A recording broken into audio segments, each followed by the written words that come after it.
of Saturday. And please give your topic to Mr. Chen, so we can organize, arrange to special order. You have any questions about the mechanics of meeting Saturday morning? Where are we meeting? We're meeting downstairs. When you walk in and make a right turn, the common room will be there, a bit larger, more convenient. So are we just going to each be given like a, I don't know, 15 or 20 something minute? 20 is too long. Oh, okay.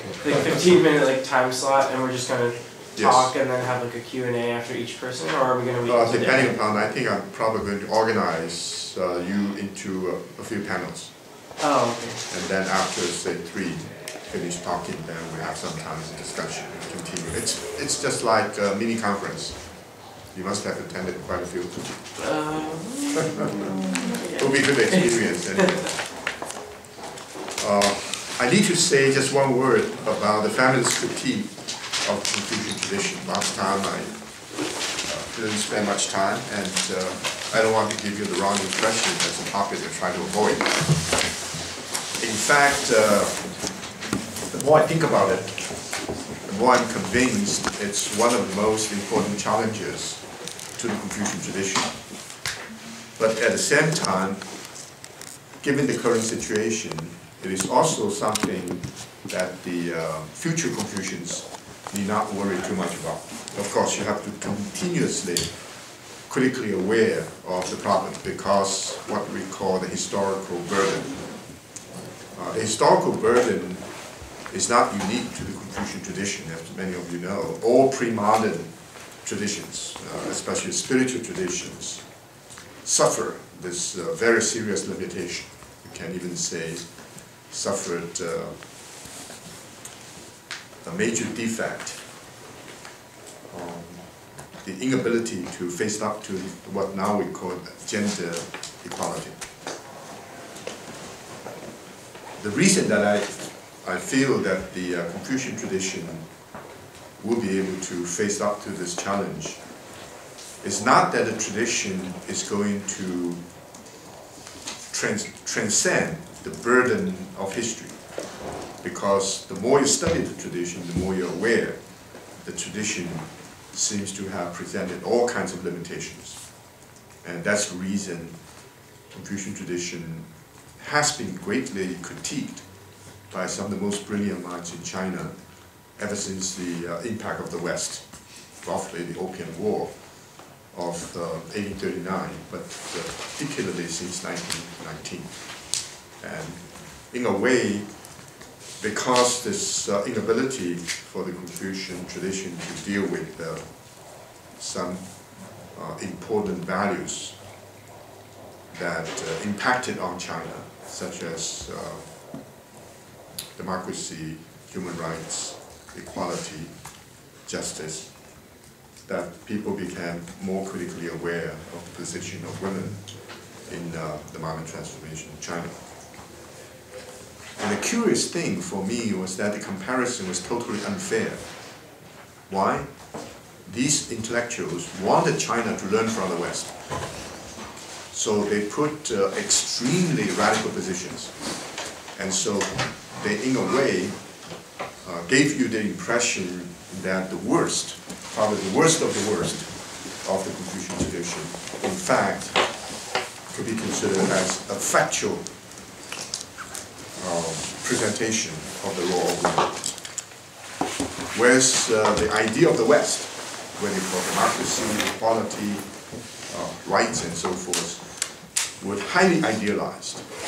And many of these Western ideas never really realized in actual Western experience. But in order to show why China need to eliminate the negative features of the Chinese tradition, so that Chinese people, not just the elite, people in general, will be totally motivated to learn from the West.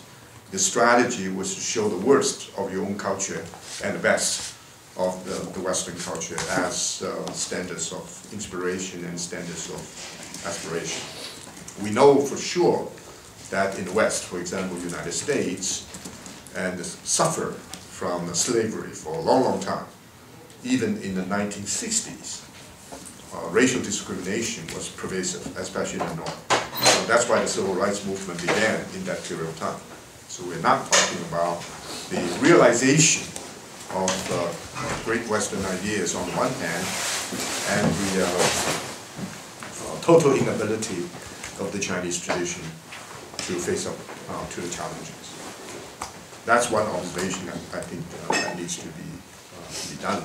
And I think at the current juncture, it's related to the question of dialogue I mentioned before. It is important to develop what I call the dialogue between core values. It's equal dialogue.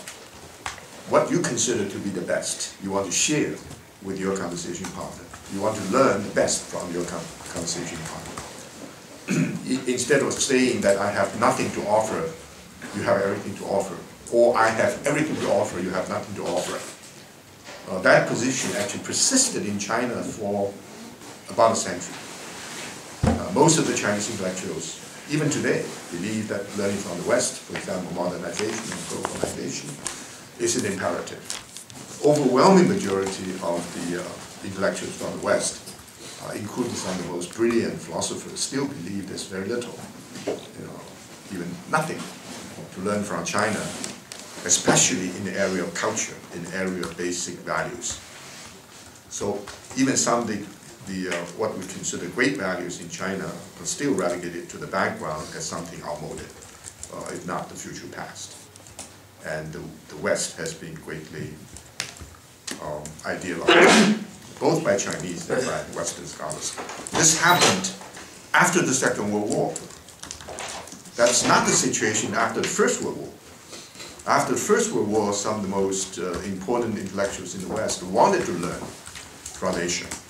And they felt what happened in the West after the First World War was so devastating, and the inspiration or the values from the East could serve as a very, very important reference.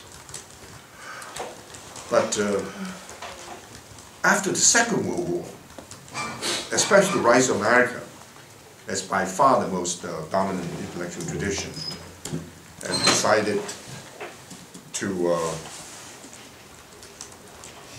not only to present a very positive image of not only the West, but the embodiment of Western ideas in the American experience. The American domination, the American occupation of Japan, could have encouraged the Americans to do that.